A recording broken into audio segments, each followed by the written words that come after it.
दोस्तों, विवाह अपने से अपने झंडे के तले अपने मंच के द्वारा देश दुनिया के तमाम बुद्धिजीवियों को आमंत्रित कर रही है। बिहार में और देश में तमाम राजनीतिक दलों के लोगों को आमंत्रित कर रही है और सबको बुलाकर हम ये पूछना चाहते हैं कि आप ये तो बताइए कि भाई 2025 में आप चुनाव लड़ेंगे बिहार को बनाने का, तो आपके पास क्या परिकल्पना है बिहार को बनाने का? कैसा बिहार आप बनाना चाहते हैं? हमें ये बताइए कि क्या बिहार इसी तरह से इसी दुर्गति को भोगता रहेगा या कुछ सोच भी आपकी है? क्योंकि हम विश्वास नहीं करना है वैसे लोगों पर, हमें ऐसा लगता है, विवाह के लोगों को ऐसा लगता है, और सारी दुनिया में जिन लोगों के साथ विवाह का संपर्क है अभी तमाम बुद्धिजीवियों का यह मानना है कि अभी राजनीति बिहार के लोगों के लिए जो लोग सत्ता में जा रहे हैं राजनीति संपत्ति कमाने का साधन कर गया है। मैं और विवाह के सारे साथियों की तरफ से इस कड़ी में अभी श्री राजीव प्रताप रूढ़ी जी को हम लोगों ने बुलाया है। राजीव प्रताप रूढ़ी जी राष्ट्रीय प्रवक्ता हैं भाजपा के और अर्थशास्त्र के प्रोफेसर भी, एएन कॉलेज के प्रोफेसर भी, बड़े कुशल वक्ता भी हैं और बड़े तीक्ष्ण अधिवक्ता भी हैं। और सबसे बड़ी बात जो है सारी दुनिया में तमाम सांसदों से तमाम नेताओं से उनको अलग करती है, वो पायलट भी, वो हवाई जहाज भी उड़ाते हैं। लिम्का बुक ऑफ वर्ल्ड में उनका रिकॉर्ड है, उनका नाम लिखा हुआ है।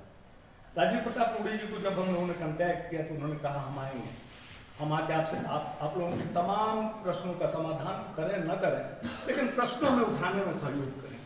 दोस्तों, हम सारे लोगों से यह अपील करना चाहते हैं, आप सारे लोगों से, कि लड़ाई बिहार की लड़ाई किसी जाति पात संप्रदाय या अगर पिछड़ा के नहीं, आप अगर हमें मदद करने का काम करेंगे तो निश्चित रूप से बिहार की तकदीर संवर जाएगी, वरना आने वाली पीढ़ी हम सब लोगों को माफ नहीं करेगी। मैं चाहूँगा शंकर झा आजाद जी, आप। शंकर आजाद है, मैं विभाग का संस्थापक सदस्य हूँ, 74 मूवमेंट से हूँ, जयप्रकाश आंदोलन से राजनीतिक क्षेत्र में सक्रिय रहा हूँ।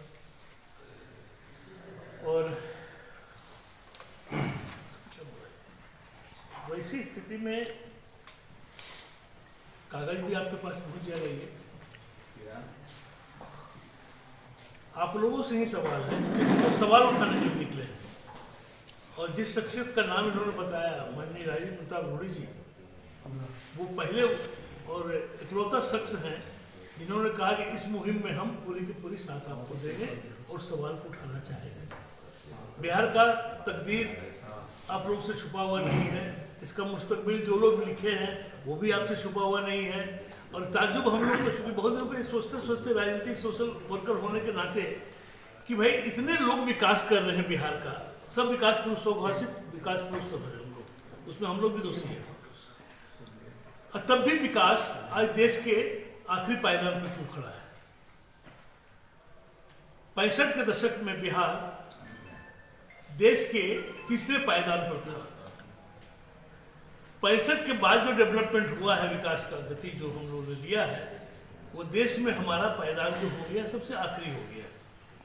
4 करोड़ लोग, साथी ने कहा 4 करोड़ लोग हम माइग्रेट कर गए। जिस इलाके में आज बैठे हुए हम हैं, सबसे ज्यादा माइग्रेशन दल से तो ये मिथिलांचल सीमांचल घूमता है। बिहार में सबसे ज्यादा उसका इफेक्ट यही पड़ता है।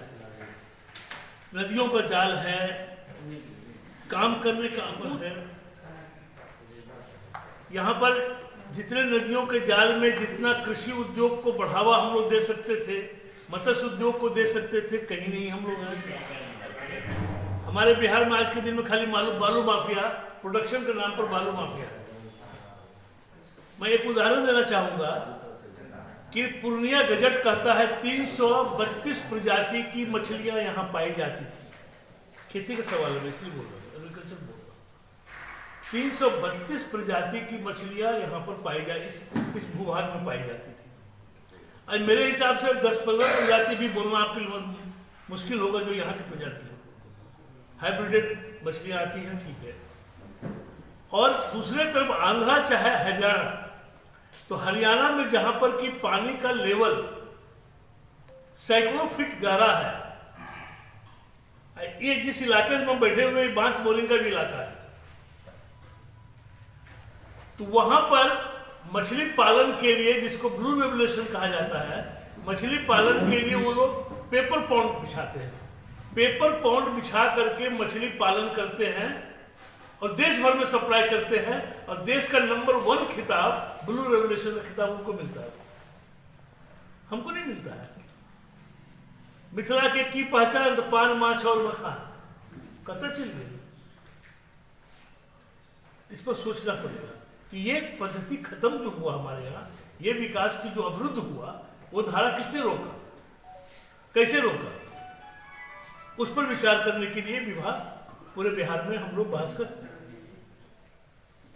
उद्घोष किए। और वो कल का दिन है जब आपको पता चलेगा कि हम बिहारी हैं कहाँ, अब बिहार को क्या करना चाहिए, ये आपका भी सवाल है। कृषि रोड मैप की बात होती है, आज तक हमको नहीं समझ में आया। एक सोशल वर्कर होने के नाते मुझे तो नहीं समझ में आता कौन सा इंफ्रास्ट्रक्चर की बात हम लोग करते हैं, ये भी नहीं समझ में आता है। पूरा बिहारी कर्नाटका में इतना बड़ा क्या बोलते हैं, वैज्ञानिक हब बनाता है, IT का हब बनाता है, जिसका बजट, जिसका मतलब जो कमाई है वो वहां के सरकार से डबल तिगुना है। हमारे यहाँ कुछ भी नहीं है, हम विकास कर रहे हैं, तो उसमें कहीं ना कहीं हम लोग सब दोषी हैं। तो अपने आत्मा में झांकना पड़ेगा हम लोगों को कि हम लोगों ने ये गलती कहाँ की और उस पर हम लोग को क्या करना चाहिए। 2025 आने वाले 2025 में बिहार के विषय में हम लोग क्या सोच रहे हैं, वो दे दीजिएगा मुझे। बिहार आगे कैसे बढ़े। आने वाले 2025 में जो भी लोग बिहार का भूमिका तय करने निकलेंगे, हमारे आपके बीच में आएंगे, उनसे जरूर एक प्रश्न होगा कि भाई विगत 30-35 वर्षों से जो चला आ रहा है, गरीबी हटाओ, ये सारी बात आप लोग देखते आ रहे हैं, परिणाम भी आपके सामने। बिहार पूरे देश में, चाहे वो शिक्षा का क्षेत्र हो, मेडिकल का क्षेत्र हो, इंजीनियरिंग का क्षेत्र हो, कंस्ट्रक्शन का क्षेत्र हो, सब में बिहार नंबर 1 है पूरे हिंदुस्तान में। फिर भी बिहार पिछड़ा क्यों? बस हमारा यही उद्देश्य है, बिहारियों को जगाना, और जो भी लोग हमारे बीच में आते हैं उनसे आगे की रणनीति के विषय में, उनके विचारों के विषय में कि हमारे बिहार को कैसे दिशा दशा देंगे, उस पर उनसे बात करना। आज भी बिहार लेबर एक्सपोर्टर के रूप में जाना जाता है, जबकि सर्वाधिक क्षमता बिहार और बिहारियों के अंदर है। दूसरे सभी राज्यों का विकास बिहारियों की बदौलत हो रहा है, फिर भी हमारे बिहार का विकास क्यों नहीं हो रहा? हमारे यहाँ हमारे राजनेताओं की इच्छा शक्ति में या हमारे लोगों की इच्छा शक्ति में क्या कमी है? बिहारियों में कमी नहीं है, हमें देखने वाले, हमें समझने वाले लोगों के बीच में कमी है। इसी चीज को आप लोगों के बीच में हम लोग लेके आ रहे हैं, जो माननीय राजीव प्रताप रूडी जी के माध्यम से इस बात को आपके समक्ष रखा जाए। और यही हम लोगों का उद्देश्य है कि 2025 में बिहार का विजन क्या होना चाहिए। मूल उद्देश्य विभाग का यही है। उद्देश्य भी बताया है। मुख्य रूप से आज जब आप पूरे देश के पैमाने पर देखते हैं बिहार को, तो बिहार सर्वाधिक सभी पैमानों पर, जो डेवलपमेंट के सारे जो पैमाने हैं, जो पैरामीटर्स हैं, उसमें सबसे पीछे अपना बिहार दिखाई देता है। तो इन सवालों को लेकर के विभा ने बहुत ही देश के कुशल नेता और नेता के साथ साथ बहुत ही हुनरमंद व्यक्ति को अपने मंच पर बुलाया है। कल हम लोग उनको सुनेंगे। और विभा का उद्देश्य है कि बिहार के अंदर एक चर्चा खड़ी की जाए कि आखिर देश आजादी के बाद से सभी प्रांत आगे निकल रहे हैं, डेवलपमेंट में आखिर बिहार क्यों छूट रहा है, और इन सवालों से बिहार के लोगों को महरूम रखा जा रहा है।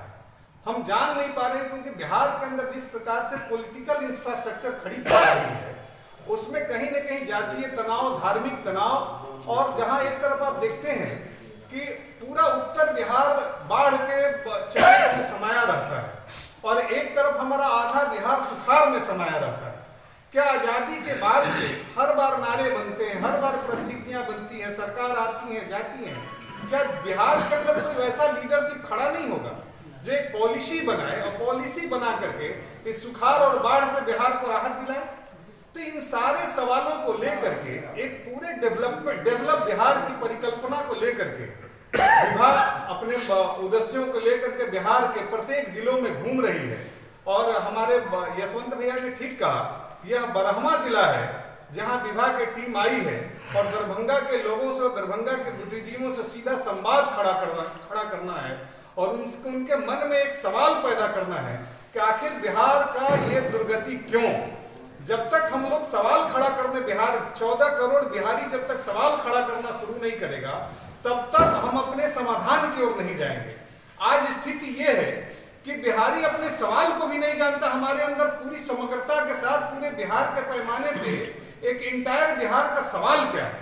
तो विभाग ने मोटे मोटे सवालों को संग्रह करके कल आपके बीच में बहुत ही अत्याधुनिक तरीके से श्री राजीव प्रताप रूढ़ी जी इस बातों से अवगत कराएंगे।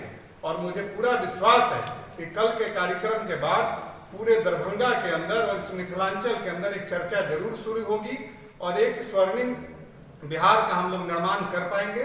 बहुत बहुत धन्यवाद।